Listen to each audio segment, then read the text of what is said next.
Përshëndetje të nderuar zonja dhe zotrim, përshëndetje të dashur miq, ja ku po ritakohemi sërish me mua Tyrona Lilin për të komentuar rreth ngjarjes që në fakt që natën e mbrëmshme dhe gjatë gjithë ditës së sotme ka tronditur opinionin publik, sidomos fansat e Mateos dhe Brikenës. Çfarë ndodhi konkretisht me këtë çift? Unë njëherë e përgëzoj çiftin që u mundua që të jetë transparent me publikun, sepse nuk është e bukur që një çift të përdorën historinë e jetës së tyre, historinë e marrëdhënies së tyre, historinë e dashurisë së tyre për klikime. Unë uroj që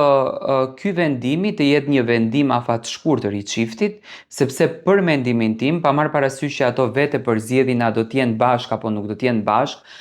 për mendimin tim, unë mendoj që Mateo dhe Brikena kanë patur një kimi të përbashkët, kishin një natyrë interesante dhe mendoj që me atë anën pozitive të Mateos që i merr të gjërat me shumë sportivitet dhe me këtë pjesën të ndjeshme që Brikena e kishte, ishin një çift që shkonin shumë me njëri tjetrin. Por kjo lloj dinamike që ndodhen sot ka nisur që natën e mbrëmshme, ku nëpër grupe fanpage që Brikena ka qenë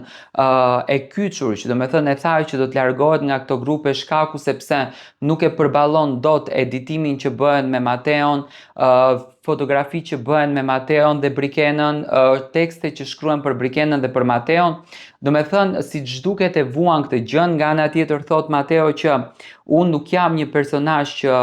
lidhjet e mia të dashurisë i mbyll me një fotografi në story apo qoftë edhe me një shkrim. Do me thënë këtu ai e godet Brikenën sepse ishte Brikena ajo që e mbylli lidhjen e dashurisë me një zemër të thyer publikuar në Instagramin e saj menjëherë pas ditës së Bajramit, një ditë përpara kur Brikena nxori një fotografi me vjerën e saj. Do me thënë kjo ishte edhe arsyeja pse publikut i dukeshte e paimagjinueshme që ky çifti të ndahet, por është më së vërtet se çifti është ndarë sepse Brikena ditën e djeshme në grupe të hapura për Briteo, Brikena ka bërë të gjitha komentet like që janë thënë për marrëdhënien e Mateos, qoftë edhe ato marrëdhënien e Mateos dhe Brikenës, qoftë edhe ato komente që kanë patur, do me thënë të shkruara që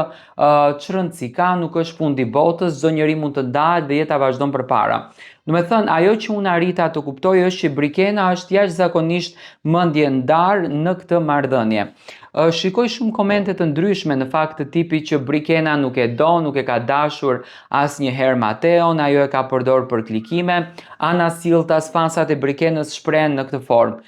Mateo dhe Brikena nuk është se kanë treguar arsyen pse janë ndarë. Do me thënë, ato kanë shpjeguar në një mënyrë të thjeshtë ndjesit për njëri tjetrin, respektin për njëri tjetrin, në fakt shoh një prekje pak më të madhe, një lëndim pak më të madh tek Mateo, sepse Mateo nuk ja ka përmendur fare emrin Brikenës në postimin e tij, që realisht është bërë një postim për herë të parë nga Mateo, do me thënë, pas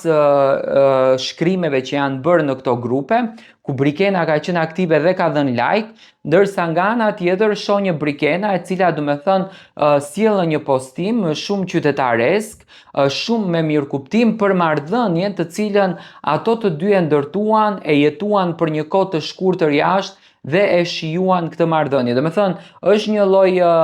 ndjesie, është një lloj dashurie që nuk ka një shpjegim pse janë të ndarë dhe pse ka përfunduar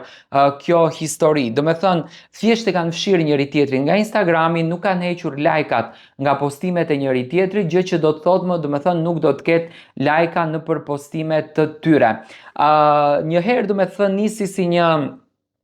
dyshim, sepse në të njëjtën kohë kur Mateo hodhi foto në Instagram që është në Top Channel, në Shizon Top, në të njëjtën kohë hodhi foto edhe Brikena. Mendoj që çifti dëshironte pak të luajë një lojë që ta vente publikun në pikpyetje që janë të dy së bashku, dëgjohet zëri i Mateos, por siç duket Matteo dëshironte që të jetë i vërtet dhe Brikena më pas reagoi duke treguar që marrëdhënia e tyre ka përfunduar. Tani, sa mund t'i besojmë kësaj gjëje bazuar në një histori për shembull që na ka treguar Soni Malaj që për efekt të medjave janë detyruar që edhe familjes së tyre t'i thonë që ne jemi ndarë vetëm e vetëm që do me thënë mos jenë shumë aktual nëpër media.